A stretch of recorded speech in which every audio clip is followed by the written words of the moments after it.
ममता की चोट मामले पर आज चुनाव आयोग की अहम बैठक होगी। दोपहर 12 बजे बंगाल के मुख्य सचिव और दोनों पर्यवेक्षकों की रिपोर्ट पर चर्चा के लिए चुनाव आयोग की बैठक होगी।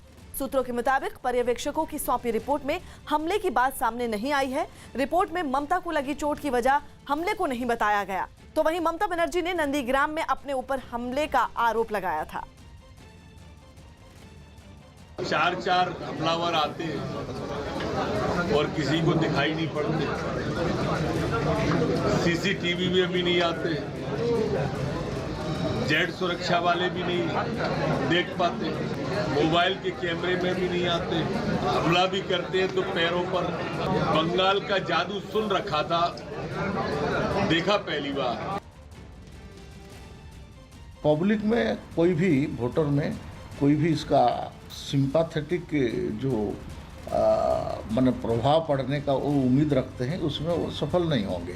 नंदीग्राम में शायद ये सब नाटक इसलिए हो रहा है कि उनको पता चल गया कि उनका पैर से माने जमीन खिसक रहा है, वो हारेंगे, तो इसलिए ये सब बहानाबाजी हो रहा है।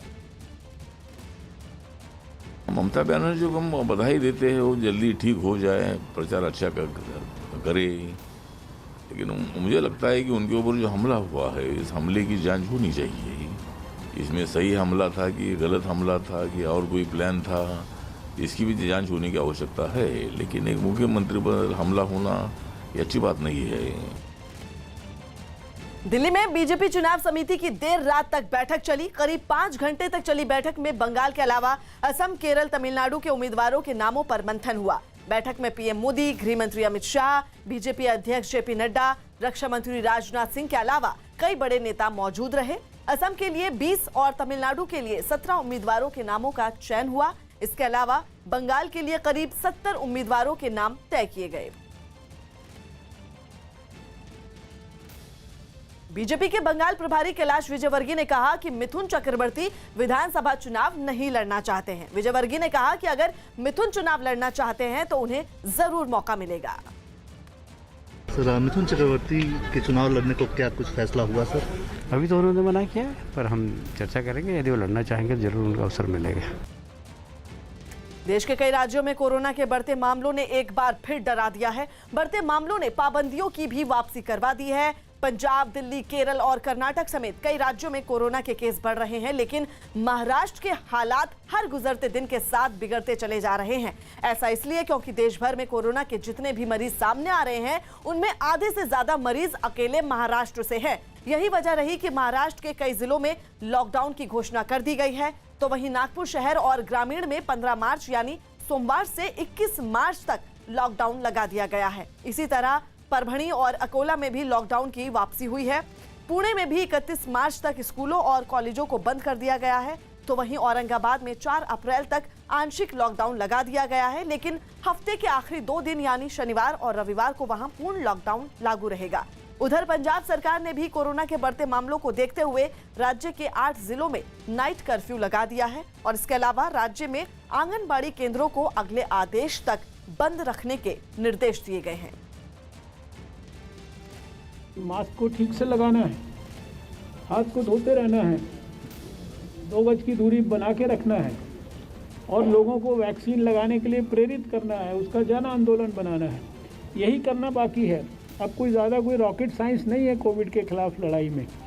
कोविड के खिलाफ लड़ाई में दुनिया के बाकी देशों के मुकाबले हमारे पैरामीटर्स में हम बहुत आगे हैं, बहुत सफलता मिली है।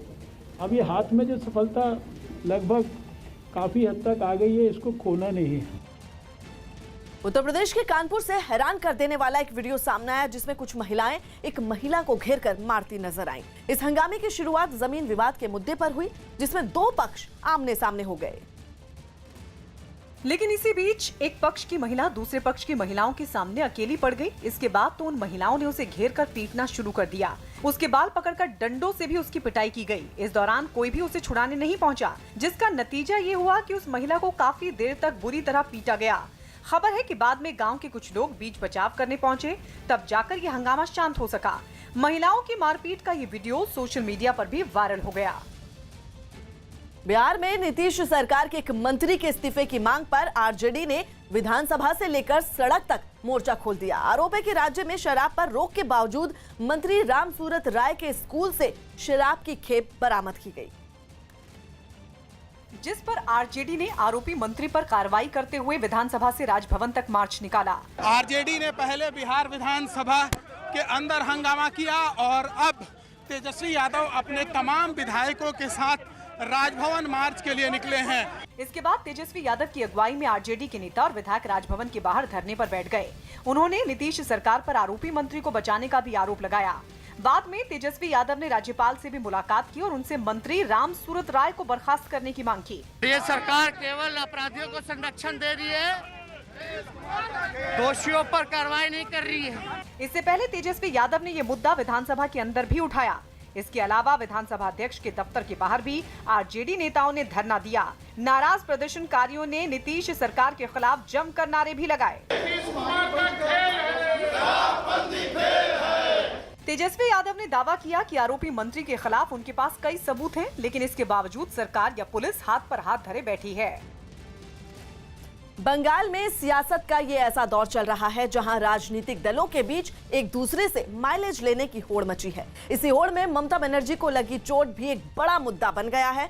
खबर है कि चुनाव आयोग ने बंगाल के मुख्य सचिव की उस रिपोर्ट पर सवाल उठाए हैं जो रिपोर्ट ममता बनर्जी को लगी चोट पर सौंपी गई थी। दावा किया जा रहा है कि रिपोर्ट में यह पता नहीं चल पा रहा कि ममता बनर्जी पर यह हमला था या फिर महज एक हादसा। अब इसी सिलसिले में चुनाव आयोग कल 12 बजे बड़ी बैठक भी करने जा रही है। इसमें मुख्य सचिव और पर्यवेक्षकों की रिपोर्ट पर चर्चा की जाएगी।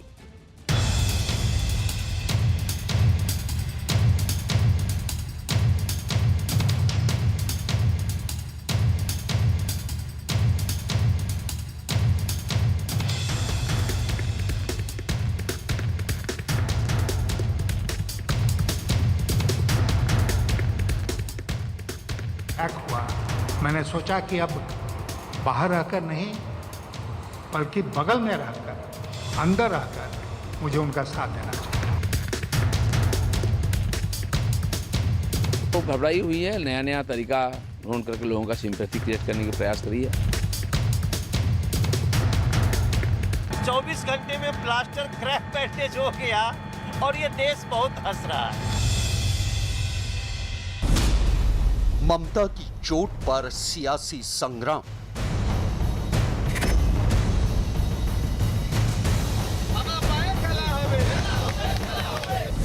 मुख्य सचिव की रिपोर्ट से चुनाव आयोग नाखुश।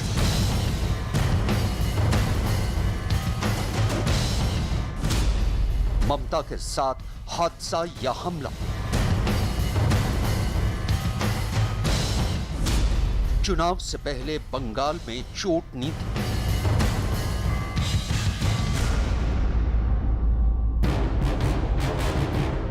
बंगाल चुनावों में पहले चरण की तारीख जैसे जैसे नजदीक आ रही है वैसे वैसे सियासी पारा चढ़ता जा रहा है। इसी कड़ी में नंदीग्राम में ममता बनर्जी को लगी चोट सियासी संग्राम का सबब बन गई है। खबर है कि चुनाव आयोग बंगाल के मुख्य सचिव की उस रिपोर्ट से नाखुश हैं जो ममता बनर्जी की चोट को लेकर चुनाव आयोग को सौंपी गई है। सबसे पहले समझते हैं कि आखिर बंगाल के मुख्य सचिव की रिपोर्ट में वो कौन कौन सी खामियां हैं जो चुनाव आयोग के सामने सवाल बन गई हैं। पहली वजह, खबर है कि मुख्य सचिव की रिपोर्ट में ये साफ नहीं है कि चोट हादसा थी या फिर हमला होने से लगी। दूसरी वजह, मुख्य सचिव ने अपनी रिपोर्ट में जिन चश्मदीदों का जिक्र किया है उनके बयान भी अलग अलग हैं। तीसरी वजह, रिपोर्ट में यह भी साफ नहीं है कि कार का दरवाजा खंबे से टकराया या फिर कार के दरवाजे को धक्का दिया गया था।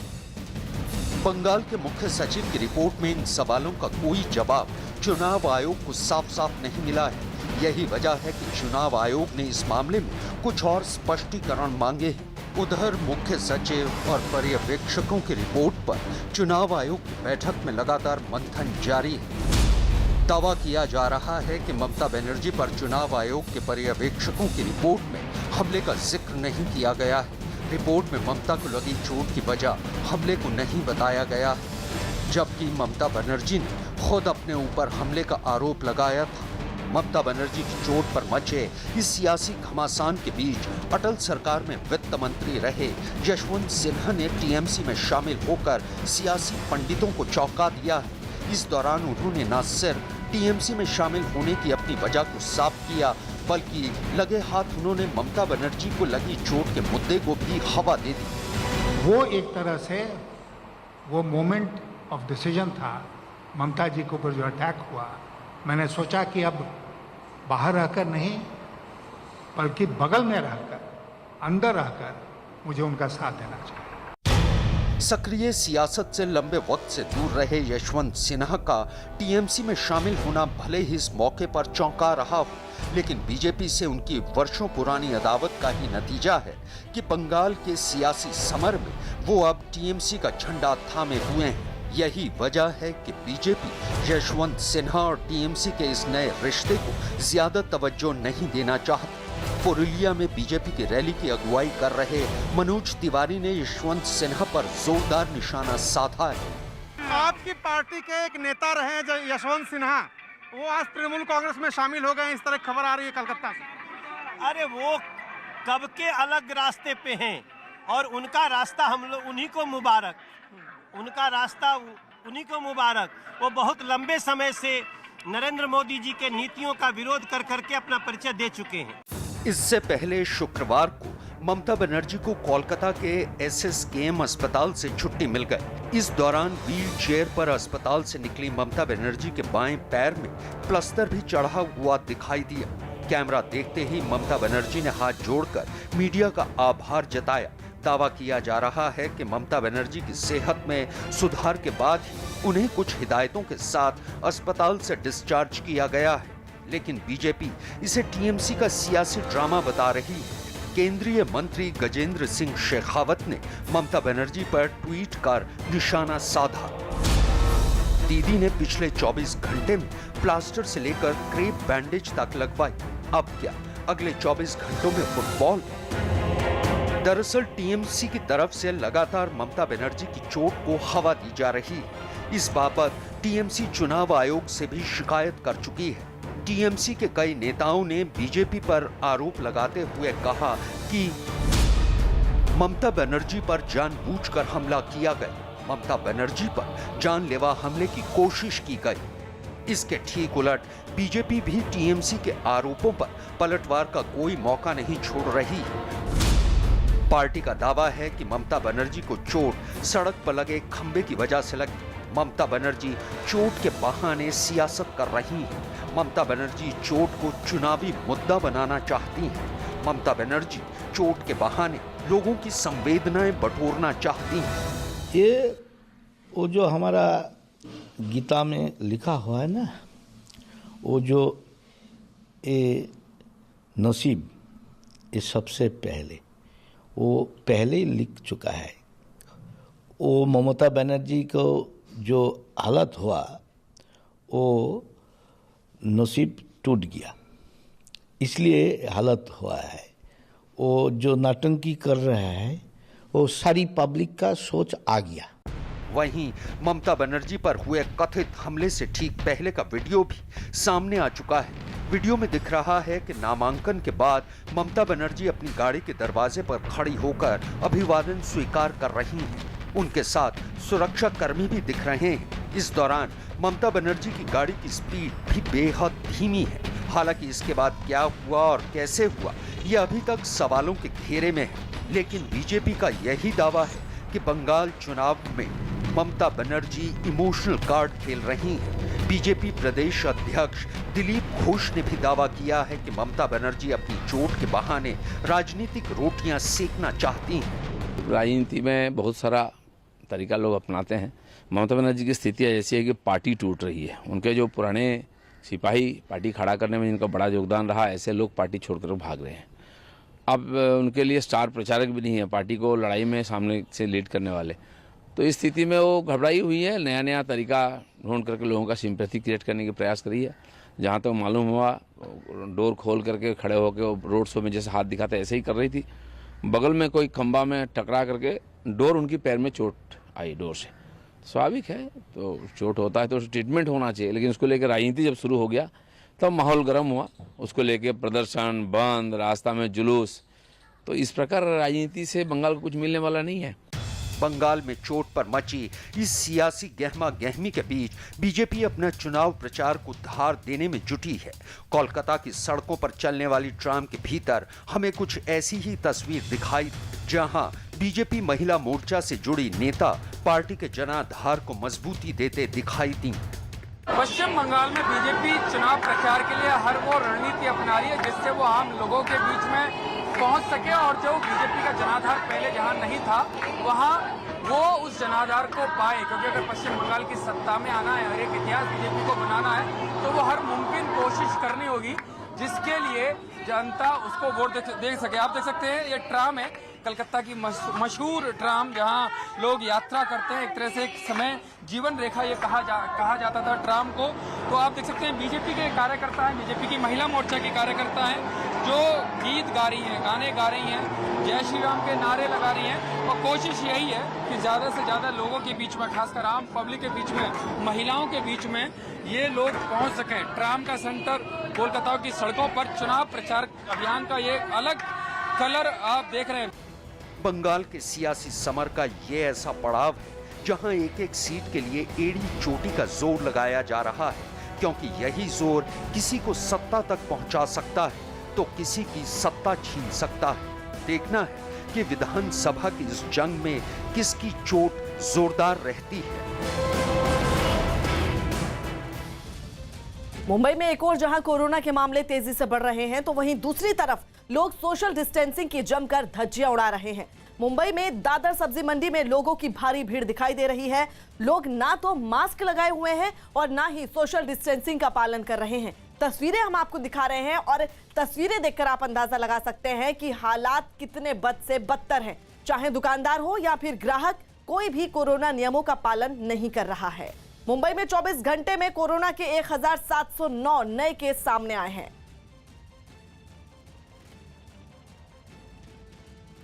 मुंबई में जहां एक तरफ कोरोना हर दिन नए रिकॉर्ड बना रहा है, वहीं दूसरी तरफ इसके ठीक उलट मुंबई में कोरोना नियमों की धज्जियां धड़ल्ले से उड़ाई जा रही हैं। मैं इस वक्त मौजूद हूं दादर की सब्जी मंडी में, जहां पर जबरदस्त भीड़ यहां पर नजर आ रही है। और ये भीड़ जो है वो कोई पहले दिन की भीड़ नहीं है। जब से सरकार लगातार अलर्ट कर रही है कि जो है लोग कोरोना नियमों का पालन करें, लेकिन अभी यहाँ जो तस्वीर आप देख रहे हैं किस तरह की भीड़ है जो कि बेहद ही डराने वाली है। इस भीड़ में न सिर्फ सोशल डिस्टेंसिंग की धज्जियां उड़ रही हैं, बल्कि साथ ही साथ विदाउट मास्क के लोगों की संख्या काफी ज्यादा है, जो कि कोरोना मामलों को बढ़ाने के लिए सबसे बड़ी वजह बन सकती है। सबसे अहम बात यह है कि सरकार लगातार चेतावनी तो दे रही है, लेकिन पिछले कई दिनों से जिस तरह से न्यूज 18 ये बता रहा है कि दादर की सब्जी मंडी में जैसा कि भीड़ देखी जा रही है और कोरोना के मामलों में जिस तरह से उछाल देखा जा रहा है मुंबई में, उसके तहत अगर इसे जल्द से जल्द इस पर फैसला नहीं लिया गया तो फिर जो है कोरोना विस्फोट मुंबई में फिर से हो सकता है। असम में काजीरंगा नेशनल पार्क के पास गहपुर इलाके से दिल दहला देने वाला एक वीडियो सामने आया, जिसमें एक गेंडे ने वन विभाग की गाड़ी पर हमला कर दिया। ये घटना उस वक्त हुई जब वन विभाग की टीम इलाके में पेट्रोलिंग पर निकली थी। तभी जंगल से भागकर एक गैंडा उनकी गाड़ी की तरफ से तेजी से आता दिखा। ये देखकर वन विभाग के कर्मचारी घबरा गए और उन्होंने उस गैंडे को रोकने के लिए उसके आसपास कई गोलियां भी चलाईं। लेकिन उस गैंडे पर इसका कोई असर नहीं हुआ और इससे पहले कि वो लोग अपनी गाड़ी को वहां से भगा पाते, उस गैंडे ने उनकी गाड़ी पर हमला कर दिया।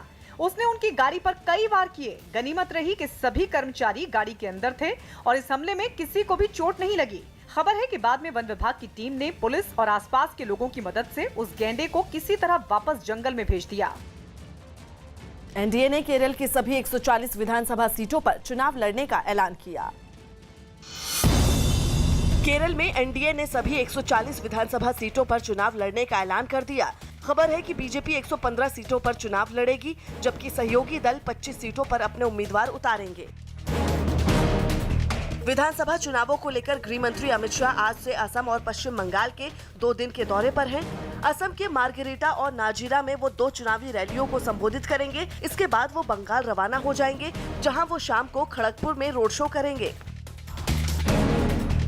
पश्चिम बंगाल में शाम 7 बजे टीएमसी अपना मैनिफेस्टो जारी करेगी। इससे पहले दोपहर 3 बजे नंदीग्राम की घटना पर कोलकाता की गांधी मूर्ति से हाजरा तक टीएमसी पदयात्रा निकालेगी, जिसमें अभिषेक बनर्जी शामिल होंगे और ममता बनर्जी हाजरा में मौजूद रहेंगी। महाराष्ट्र में पिछले 24 घंटों में कोरोना के 15,500 से ज्यादा मरीज सामने आए, जबकि इस बीमारी से 88 लोगों की मौत हो गई। अकेले मुंबई में कोरोना के 1700 से ज्यादा मरीज मिले। असम में होने वाले विधानसभा चुनाव के लिए रक्षा मंत्री राजनाथ सिंह बिस्वनाथ, गोहपुर और दरगांव में जनसभाओं को संबोधित करेंगे। उपेंद्र कुशवाहा की पार्टी आरएलएसपी का आज जेडीयू में विलय हो सकता है। खबर है कि विलय से पहले कुशवाहा अपनी पार्टी नेताओं के साथ बैठक करेंगे। इसके बाद दोपहर में जेडीयू कार्यालय में मिलन समारोह का आयोजन होगा, जहां वो सीएम नीतीश कुमार के सामने आरएलएसपी के जेडीयू में विलय की घोषणा करेंगे। विधानसभा चुनावों को लेकर केंद्रीय गृह मंत्री अमित शाह आज से असम और पश्चिम बंगाल के 2 दिन के दौरे पर हैं। सबसे पहले वो असम के तिनसुकिया और शिवसागर में चुनावी रैलियों को संबोधित करेंगे। इसके बाद वो बंगाल रवाना हो जाएंगे, जहां वो शाम 5 बजे के करीब खड़गपुर में रोड शो करेंगे। इसके बाद वो बीजेपी के नेताओं के साथ बैठक भी करेंगे और अगले दिन यानी 15 मार्च को गृह मंत्री गुवाहाटी के टाउन हॉल में एक कार्यक्रम को संबोधित करेंगे।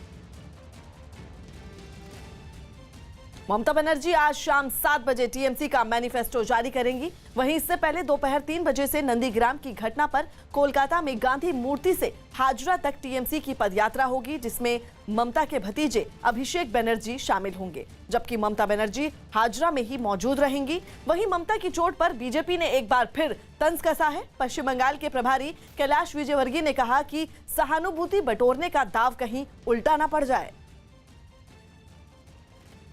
मुझे जो जानकारी प्राप्त हुई है कि जिला प्रशासन ने भी और चीफ सेक्रेटरी ने भी जो रिपोर्ट दी उन्होंने इसको दुर्घटना बताया है और ममता जी ने कहा कि मुझे कुछ लोगों ने धक्का दे दिया। तो कंट्रोवर्सी है शासन और प्रशासन के बीच में, और ये जो कॉन्स्पिरेंसी करने की कोशिश की गई थी, सिंपैथी लेने की कोशिश की गई थी, शायद ममता जी को वो उल्टा पड़ा है। विकल्प आज उनको मिला है भारतीय जनता पार्टी के नाम पे। यहाँ सत्ता परिवर्तन होगा। डबल इंजन की सरकार जो कल्पना की गई है, प्रधानमंत्री जी ने कहा है, दिल्ली में और कोलकाता में अगर एक ही व्यवस्था की सरकार होगी तो बंगाल की विकास होगी, नौजवानों के रोजगार, यहाँ की कृषि की विकास, शिल्प में फिर विकास, रोजगार की बढ़ोतरी, ये सारे विषय हो पाएगा। नंदीग्राम में शुभेंदु अधिकारी और भारतीय जनता पार्टी का विजय होना सुनिश्चित है। पंजाब के जेल और सहकारिता मंत्री सुखजिंदर रंधावा के लखनऊ दौरे पर बीजेपी ने सवाल खड़े कर दिए। ऐसा इसलिए क्योंकि 2 दिन पहले यानी 12 मार्च को सुखजिंदर रंधावा लखनऊ पहुंचे थे और खबर है कि एयरपोर्ट से गोमती नगर के एक 5 स्टार होटल तक पहुंचाने के लिए लग्जरी कार की व्यवस्था मुख्तार अंसारी के करीबियों ने की थी। बीते 2 साल से मुख्तार अंसारी पंजाब की रोपड़ जेल में बंद है और राज्य की योगी आदित्यनाथ सरकार लगातार उसे यूपी लाने की कोशिश में जुटी हुई है, लेकिन पंजाब सरकार उसकी बीमारियों का हवाला देकर उसे यूपी शिफ्ट नहीं कर रही। पंजाब सरकार के जवाब के खिलाफ यूपी सरकार सुप्रीम कोर्ट भी पहुंची है, जहां ये मामला चल रहा है। चोर चोर मुसेरे भाई, ये जो मुहावरा है वो सिद्ध होता है पंजाब की कांग्रेस सरकार पर। मुख्तार अंसारी जो कि एक क्रिमिनल है, उत्तर प्रदेश में कत्ल के उस पे उनको हम लोग वापस लाना चाहते हैं पंजाब के जेल से, मगर पंजाब सरकार उसको वापस आने नहीं दे रही है। और दूसरी तरफ उनके जेल मंत्री कांग्रेस के पंजाब के, वो मुख्तार अंसारी के लोगों के साथ छुपा छुपी करते हुए उत्तर प्रदेश में आए, पकड़े जाते हैं, देखे जाते हैं। मेरा जो है वो दौरा जो है, अगर अंसारी के लिए कंसर्न होता तो कोऑपरेटिव डिपार्टमेंट मेरे साथ ना जाता, फिर जेल डिपार्टमेंट मेरे साथ जाता। दूसरी बात, अगर मैंने अंसारी की फैमिली को मिलना है तो वहाँ चंडीगढ़ मिलूँगा, मैं वहाँ जाकर क्यों मिलूँगा? वहाँ कोई बीमार तो नहीं है उसकी फैमिली का, तो मेरे को यहाँ मिलना ठीक रहेगा कि वहाँ जाकर मिलना ठीक रहेगा?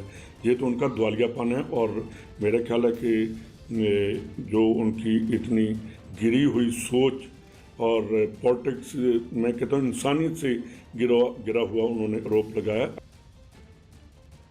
उत्तर प्रदेश के लखीमपुर खीरी से हैरान कर देने वाला एक वीडियो सामने आया, जहां एक मरीज की तबीयत बिगड़ने पर उसके घर वाले अस्पताल में हंगामा करते दिखाई दिए। बताया गया कि इमरजेंसी में जिला अस्पताल लाई गई एक लड़की को डॉक्टरों ने इंजेक्शन लगाया, जिससे वो बेहोश हो गई, लेकिन उसके घर वालों को लगा कि उसकी मौत हो गई।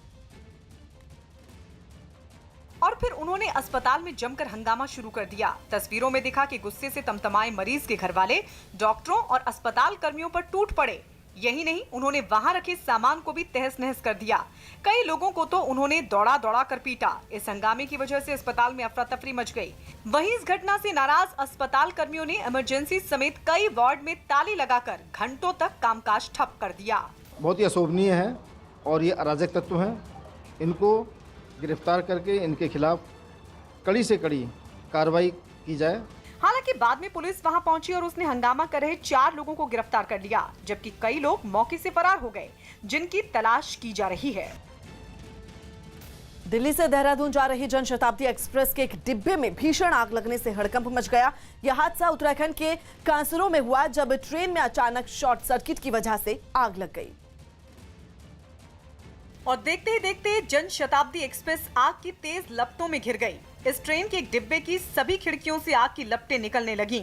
धुएं का गुब्बार पूरे इलाके में फैल गया, जिसे देखकर आसपास दहशत फैल गई। हालांकि आग लगते ही उस डिब्बे में बैठे सभी लोगों को दूसरे डिब्बे में भेज दिया गया और इसके साथ उसे ट्रेन से अलग भी कर दिया गया, जिससे एक बड़ा हादसा टल गया। पैसेंजर्स को पहले उस कोच को उतार लिया, उस कोच को उन्होंने आइसोलेट भी कर दिया। C5 के इधर दोनों तरफ वाले कोच को सेक्शन को अलग अलग कर दिया। खबर है कि जिस डिब्बे में आग लगी उसमें 35 यात्री सवार थे। उनके साथ ट्रेन के सभी यात्रियों को बाद में दूसरी ट्रेन से देहरादून पहुंचाया गया। तब जाकर सभी यात्रियों ने राहत की सांस ली। टीएमसी ने अपने 10 नेताओं को सस्पेंड कर दिया। पश्चिम बंगाल के मेदिनीपुर में टीएमसी ने बीजेपी नेता शुभेंदु अधिकारी के साथ संपर्क रखने के आरोप में 10 नेताओं को सस्पेंड कर दिया। उत्तर प्रदेश की राजधानी लखनऊ में बीएसपी अध्यक्ष और पूर्व मुख्यमंत्री मायावती ने कोरोना वैक्सीन की पहली डोज लगवाई। जम्मू कश्मीर पुलिस ने श्रीनगर शहर और बाहरी इलाके में सक्रिय 9 मोस्ट वांटेड आतंकियों के पोस्टर जारी किए। साथ ही पुलिस ने इन आतंकियों को मार गिराने के लिए लोगों से इनके बारे में जानकारी देने की अपील की। कांग्रेस ने तमिलनाडु विधानसभा चुनाव के लिए 21 उम्मीदवारों की लिस्ट जारी कर दी। इसके साथ ही पार्टी ने कन्याकुमारी लोकसभा सीट पर होने वाले उपचुनाव के लिए विजय वसंत को अपना उम्मीदवार बनाया है। चुनाव आयोग ने असम, तमिलनाडु, केरल, पश्चिम बंगाल और पुदुचेरी के मुख्य सचिव और मुख्य चुनाव आयुक्त को पत्र लिखा, जिसमें उन्हें चुनाव संबंधित विज्ञापन के लिए प्रचार जगहों तक सभी राजनीतिक दलों को समान अवसर मुहैया कराने के निर्देश दिए। यूपी के मुरादाबाद में पत्रकारों के साथ बदसलूकी के मामले में समाजवादी पार्टी के अध्यक्ष और पूर्व मुख्यमंत्री अखिलेश यादव समेत 20 लोगों के खिलाफ पुलिस ने केस दर्ज कर दिया। उत्तर अमेरिकी देश अल्जीरिया में सरकार विरोधी प्रदर्शन तेज हो गए। वहां की राजधानी अल्जीरस की सड़कों पर सरकार की नीतियों के खिलाफ हजारों लोग उतर गए और नारेबाजी करते हुए उन्होंने अल्जीरिया के राष्ट्रपति के इस्तीफे की मांग की। अल्जीरिया की सत्ता में सेना की बहुत अहम भूमिका होती है। प्रदर्शनकारियों ने इसमें भी बदलाव की मांग की और अल्जीरिया में लोकतंत्र बहाली के लिए जोरदार हंगामा किया।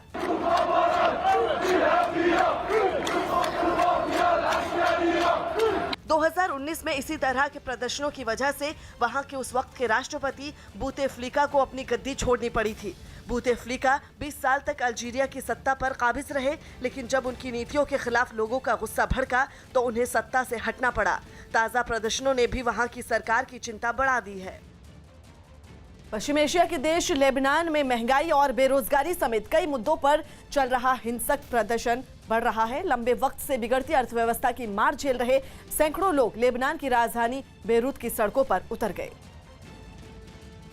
और उन्होंने वहां की संसद की तरफ कूच कर दिया। संसद के पास पहुंचते ही प्रदर्शनकारियों ने वहां पथराव शुरू कर दिया। ऐसा लगा जैसे ये प्रदर्शनकारी संसद पर पथराव की योजना बनाकर वहां पहुंचे थे। इससे पहले कि हंगामा बढ़ता, पुलिस ने भी मोर्चा संभाल लिया। प्रदर्शनकारियों को संसद से दूर रखने के लिए पुलिस ने आंसू गैस के गोले दागने शुरू कर दिए। हालांकि इस कार्रवाई का कोई खास असर हंगामा करने वालों पर नहीं दिखा। बेरूत से सामने आई तस्वीरों में लोगों का गुस्सा साफ दिखा। संसद के बाहर हंगामा करने के अलावा कुछ प्रदर्शनकारियों ने वहां की सड़कों पर टायर जलाकर भी अपना गुस्सा जाहिर किया। हालांकि पुलिस वालों की सख्ती की वजह से बेरूत की सड़कों पर चल रहे हंगामे को शांत करवा दिया गया। यूपी के प्रयागराज में प्रशासन ने पूर्व सांसद और बाहुबली अतीक अहमद की शह पर बनाए गए एक अवैध निर्माण को गिरा दिया। प्रयागराज में अवैध निर्माण पर यह 58वीं कार्रवाई की गई, जिसके तहत इमामबाड़े की जमीन पर बनाई गई अवैध इमारत को प्रशासन ने गिरा दिया। इमारत को गिराने के लिए वहां कई खुदाई करने वाली मशीनें लगाई गईं।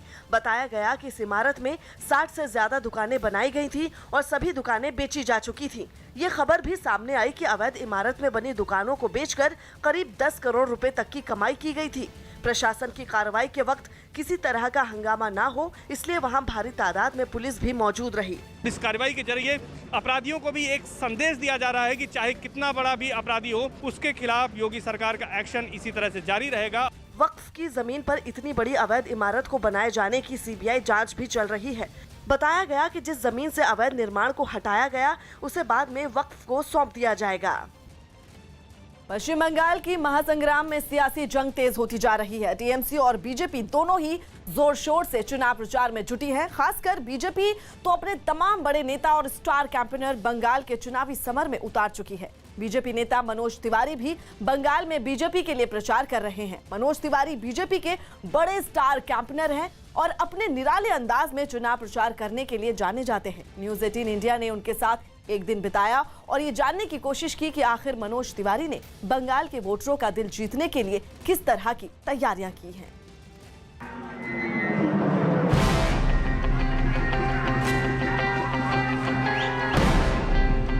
भारत माता की जय के नारे लग रहे हैं और पीछे यहाँ की लोकल लैंग्वेज में गाने बज रहे हैं। लोग छतों से अभिवादन कर रहे हैं मनोज तिवारी का। तो आमी भालो करे बांग्ला जानी और भोजपुरी तो भाई पूछाई के नहीं के वही खातिर हम जानल जाते हैं।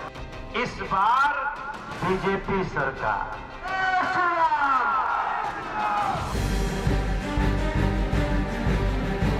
पश्चिम बंगाल में जैसे जैसे पहले चरण के मतदान की तारीख करीब आती जा रही है, वैसे वैसे सूबे में टीएमसी और बीजेपी की चुनावी रैलियों का शोर और इलेक्शन कैंपेन जोर पकड़ता जा रहा है। बीजेपी के तमाम बड़े नेता और स्टार प्रचारक जोर शोर से चुनाव प्रचार में जुटे हुए हैं।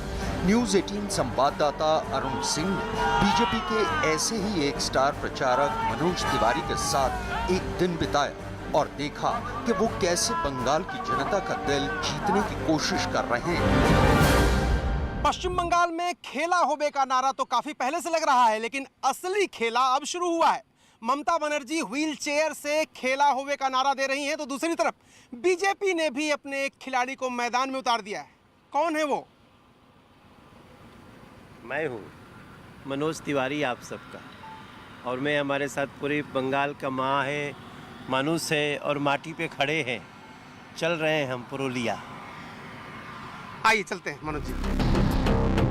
मनोज तिवारी अपने सौम्य अंदाज में प्रचार करने के लिए जाने जाते हैं और उड़न खटोले में बैठते ही हमारी टीम को उनकी लोकप्रियता का अंदाजा हो गया जब एयरपोर्ट का एक ग्राउंड स्टाफ कर्मचारी उनके साथ अपनी एक सेल्फी खींचने से खुद को नहीं रोक पाया। सफर की शुरुआत हुई तो मनोज तिवारी के साथ हमारी बातचीत का सिलसिला भी आगे बढ़ा। हमने पश्चिम बंगाल की मुख्यमंत्री ममता बनर्जी की प्लास्टर पॉलिटिक्स पर उनसे सवाल किया तो मनोज तिवारी ने जवाब देते हुए दीदी की प्लास्टर पॉलिटिक्स पर चुटकी ले ली।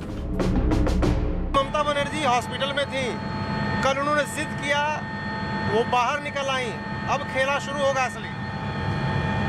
एक्चुअली यही खेला আছে यही खेला है।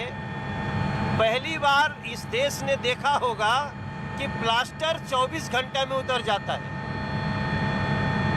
इस देश में हर व्यक्ति प्लास्टर से परिचित है। जब फ्रैक्चर होता है तो प्लास्टर चढ़ता है और 15 दिन के अंदर तो प्लास्टर उतर ही नहीं सकता। ये अवधि एक महीना की होती है, लेकिन अगर बहुत हेयर फ्रैक्चर हो तो भी आपको 15 दिन रखना पड़ेगा। लेकिन दीदी के पैर पे लगा प्लास्टर मेहंदी की तरह उतर गया। आप देखो 24 घंटे में प्लास्टर क्रैक बैंडेज हो गया और ये देश बहुत हंस रहा है। दरअसल ममता बनर्जी के पैर की चोट पर भी सूबे की सियासत गरमाई हुई है। लिहाजा हमारी टीम से खास बातचीत करते हुए मनोज तिवारी ने कहा कि ममता बनर्जी के पैर में लगी चोट महज एक नाटक है। दीदी इसके जरिए लोगों की हमदर्दी हासिल करने की कोशिश कर रही हैं। अच्छा, एक वीडियो जारी किया आपकी पार्टी ने पश्चिम बंगाल में, एक फिल्म की क्लिप है वो, जिसमें वही 10 तारीख, वही पैर में फ्रैक्चर, वही व्हील चेयर। अब आपकी पार्टी कह रही है कि ये कोई कोइंसिडेंस है या पहले से तय था? देखिए, वो एक फिल्म का दृश्य है और उसी फिल्म से लगता है कि टीएमसी के जो सलाहकार हैं उन्होंने दीदी को सलाह दे दिया, तो हम लोगों ने वो, हमारी पार्टी ने वो वीडियो जारी किया है। और ये सत्य है कि वहाँ के जो प्रत्यक्षदर्शी हैं उन्होंने ही पोल खोल के रख दी है ममता दीदी की, टीएमसी की, कि वहाँ जो कुछ भी हुआ वो ममता दीदी की अपनी गाड़ी से, अपनी गलती से हुआ और हम सभी चाहते हैं कि वो जल्दी स्वस्थ हो जाएं। लेकिन इसमें जो व्हील चेयर पे बैठने का जो एक सिनेमा से लिया गया मामला बड़ा फिल्मी है गुरु। बातचीत के सिलसिले को आगे बढ़ाते हुए जब हमारे संवाददाता अरुण सिंह ने मनोज तिवारी से पश्चिम बंगाल के चुनाव प्रचार के लिए उनकी तैयारी पर सवाल किया, तो मनोज तिवारी ने भी अपने ही अंदाज में उसका जवाब दिया।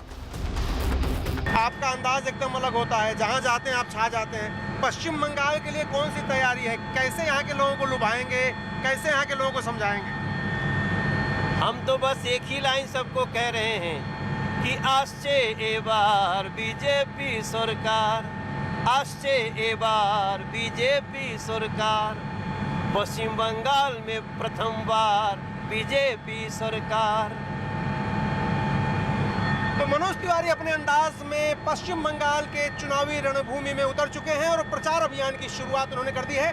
आज पूरे दिन मनोज तिवारी के साथ रहेंगे और आपको हर रंग उनके चुनाव प्रचार का दिखाते रहेंगे। एक बार बीजेपी। मनोज तिवारी ने हमारी टीम को वो गीत भी गुनगुना कर सुनाया जो शायद उन्होंने बीजेपी चुनाव प्रचार के लिए तैयार किया है। पश्चिम बंगाल को वो प्यार चाहिए, नरेंद्र मोदी के नीति की धार चाहिए, एक बार बीजेपी सरकार चाहिए, इस बार बीजेपी। हम पुरुलिया की उस जगह के ऊपर पहुंच गए जहां से मनोज तिवारी को अपना इलेक्शन कैंपेन शुरू करना था। मनोज तिवारी का स्वागत करने के लिए नीचे लोगों का हुजूम दिखाई दे रहा था। हेलीकॉप्टर के लैंड होने के बाद मनोज तिवारी ने पुरुलिया की मिट्टी को अपने माथे से लगाया और फिर हाथ हिलाकर लोगों का अभिवादन किया। इस बीच वहां मौजूद बीजेपी के स्थानीय नेताओं और कार्यकर्ताओं ने मनोज तिवारी का स्वागत किया।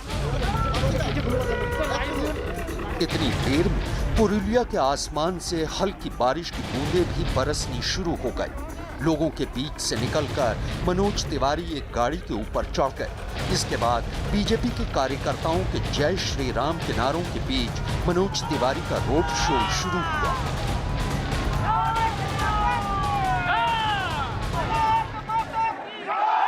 बीजेपी के स्टार कैंपेनर मनोज तिवारी पुरुलिया पहुंच गए हैं और विधानसभा कैंडिडेट के लिए रोड शो कर रहे हैं। इस वक्त आप देखिए कि एक मिनी ट्रक पर सवार होकर के भगवा गमछा पहन के फूल मालाओं से लदे हुए मनोज तिवारी लोगों का हाथ हिला के, हाथ जोड़ के अभिवादन कर रहे हैं। बहुत सारे लोग यहाँ पर हैं। क्या मनोज तिवारी को देखने आए हैं भीड़ क्या? सुबह से बारिश होता है, अभी तक में जो आदमी आता है ना, अभी गाड़ी रोड में खड़ा है, बहुत आदमी आता है, सब पहुंचने नहीं पाया, बारिश होता है।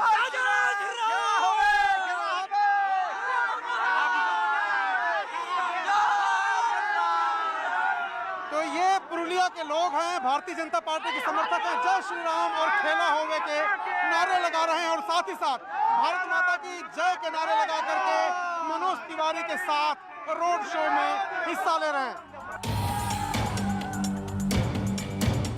पुरुलिया में हल्की बारिश हो रही थी। लेकिन बीजेपी कार्यकर्ता और समर्थक मनोज तिवारी के रोड शो को लेकर खासे उत्साहित नजर आ रहे थे। पुरुलिया की सड़कों पर लोगों का हुजूम नजर आ रहा था और मनोज तिवारी के रोड शो का काफिला धीरे धीरे आगे बढ़ता रहा। इसी दौरान हमारे कैमरे की नजर कुछ बच्चों पर पड़ी जो मनोज तिवारी के रोड शो को देखकर काफी खुश नजर आ रहे थे। रोड शो के बीच में मनोज तिवारी ने पुरुलिया के बड़ा बाजार चौराहे पर एक जनसभा को भी संबोधित किया और इस दौरान जब मनोज तिवारी ने एक गीत गुनगुनाया तो वहां मौजूद लोग झूम उठे। मैं तो सिर्फ इतना कहने आया हूँ, बंदवान में आया हूँ, दोनों हाथ फैलाया हूँ, अब पश्चिम बंगाल जगे, अब पश्चिम बंगाल जगे, बंदवान जगे, बड़ा बाजार में आया हूँ। मनोज तिवारी पुरुलिया में एक छोटी सी जनसभा को संबोधित कर रहे हैं और अपने ही अंदाज में गाना गा करके और यहाँ के स्थानीय भाषा में लोगों से संवाद कर रहे हैं और लोगों का हाथ हिला कर अभिवादन कर रहे हैं। देखिए, जनता उनसे मांग कर रही है, बहुत सारे लोगों की पसंद है फिल्मी डायलॉग, बहुत सारे लोगों की पसंद गाने हैं और जनता उनसे मांग कर रही है। तो देखिए, मनोज तिवारी अपने ही अंदाज में रोड शो के बाद अब एक छोटी सी जनसभा को भी संबोधित कर रहे हैं और इस पूरे इलाके में आदिवासी समुदाय ज्यादा रहता है तो मनोज तिवारी को उनकी पार्टी ने खास तौर से इस इलाके में लगाया है क्योंकि बिहार झारखंड से सटा ये इलाका है। तो बिहार झारखंड पहचान रही है मनोज तिवारी की, इसीलिए इनकी संस्कृति, इनकी भाषा में वो अपनी पार्टी का प्रचार करते नजर आ रहे हैं। इसके बाद जब मनोज तिवारी ने आगे जाने की कोशिश की तो पुलिस ने उनके काफिले को रोक दिया। पुलिस का कहना था कि मनोज तिवारी के रोड शो को बड़ा बाजार तक ही आने की इजाजत दी गई थी, लिहाजा उनका काफिला आगे नहीं जा सका। मजबूरन मनोज तिवारी के काफिले को वापस मुड़ना पड़ा। इस दौरान लोग अपने घरों की छतों से मनोज तिवारी की तस्वीरें खींचते या फिर उनके रोड शो के वीडियो बनाते हुए नजर आ रहे थे। अभी हम बंदवान में बड़ा बाजार में हैं। यहाँ भी आपने देखा होगा एक जगह के बाद आगे नहीं जाने दिया गया, लेकिन जो रैली परमिशन नहीं मिल रही उतरने की वो है खड़गपुर में। वहाँ मेरे हेलीकॉप्टर को उतरने की परमिशन ही नहीं दे रहे हैं और लोगों का इतना इंतजार चल रहा है, मैं बड़ा दुखी महसूस कर रहा हूँ। क्यों आपको लगता है, क्यों प्रशासन ने, आप कह रहे थे पहले अनुमति दे दी बाद में कैंसिल कर दी? जहाँ पे हेलीकॉप्टर उतरने का था उसको इतना दबाव दिया गया कि उसने अपना परमिशन ही कैंसिल कर दिया। तो इस तरह से रोक करके कौन से राजनीति की शुरुआत कर रही है टीएमसी सरकार? मेरा आखिरी सवाल, ये जो रोड शो आप कर रहे हैं, ये जनता जो आपका अभिवादन कर रही है, क्या उम्मीद आपको है इस भीड़ को देख के? बीजेपी का जीतना तय है, चाहे जितना भी कोशिश कर ले टीएमसी सरकार, ममता दीदी चाहे वो सहानुभूति के जितने हथकंडे ले ले, लेकिन पश्चिम बंगाल के लोगों का जो जोश है ना, वो है बीजेपी जिंदाबाद, बीजेपी आज से टीएमसी जात से।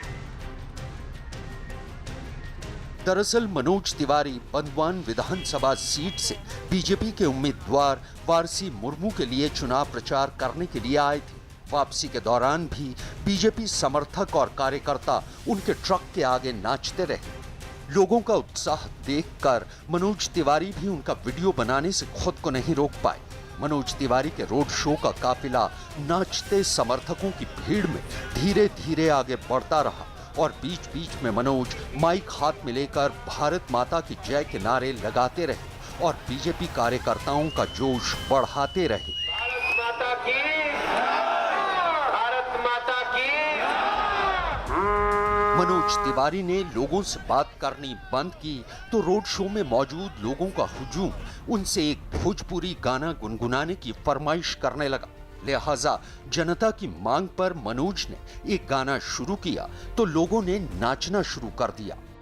हिलेला पुरुलिया डिस्ट्रिक्ट, अरे जिला टॉप लागेला, ओ जिला टॉप लागेला, कमरिया कमरिया कमरिया करेला पाला, जिला टॉप लागेला कमरिया।